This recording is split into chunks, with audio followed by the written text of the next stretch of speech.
Recent Dubai government की तरफ से दुबई में क्रैकडाउन शुरू किया गया, जिसमें वीज़ा फ्रॉड वालों को पकड़ा गया है। इसमें अगर लोग इन्वॉल्व हैं तो उनको पकड़ा जा रहा है, अगर कोई कंपनी इसमें इन्वॉल्व है तो वीज़ा फ्रॉड में जो शामिल है उसको पकड़ा जा रहा है। इस वीडियो को बनाने का मकसद ये है कि आप बाखबर हो जाए। आपने अक्सर सुना होगा आज़ाद वीज़ा मिलता है। आज़ाद वीज़ा गवर्नमेंट कागज़ों में कोई वीज़ा नहीं है।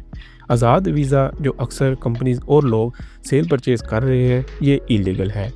आप अपने आप को यूएई में लीगल वे लेके चले, चाहे आप इंडिविजुअल हैं या फिर कंपनी को लेके चल रहे हैं।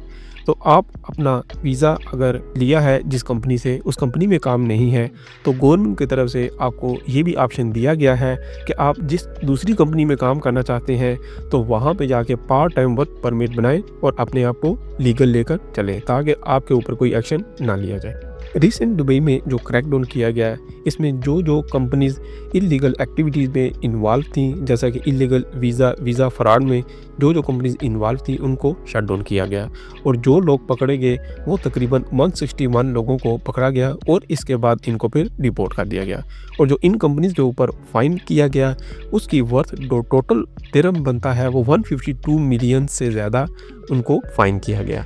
गवर्नमेंट की तरफ से ये क्लियर अनाउंस कर दिया गया है कि जितनी भी गवर्नमेंट अथॉरिटीज़ हैं जो कि लेबर रिलेटेड हैं या फिर इमिग्रेशन रिलेटेड या फिर कानून नाफिज करने वाले इदारे, वो इन्वेस्टिगेशन भी कर रहे हैं और लोगों से चेकिंग भी हो रही है कि जो इलीगल एक्टिविटीज़ में इन्वॉल्व है, वीज़ा फ्रॉड में इन्वॉल्व है, उनको पकड़ के डिपोर्ट भी किया जाएगा और हैवी फाइन भी किया जाएगा।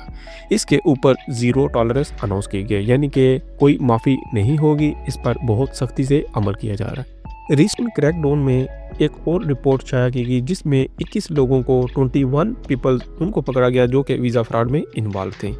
इन 21 लोगों के पास 33 कंपनीज थी।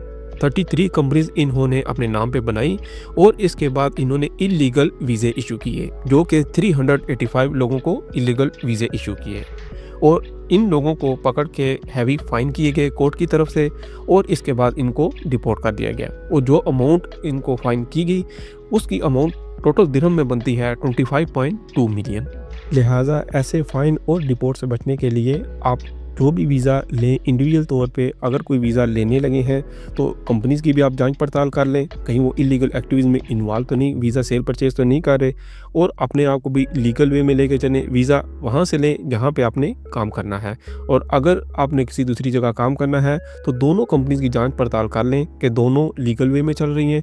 अगर आपने दूसरी जगह काम करना है तो पहली कंपनी से एनओसी लेकर दूसरी कंपनी में आप वर्क परमिट पार्ट टाइम बनता है वो बना के अपने आप को लीगल वे लेके चलें। तो ये थी आज की न्यूज़। मज़ीद न्यूज़ जानने के लिए, अपडेट रहने के लिए देखते रहें यूएई लोकल न्यूज़।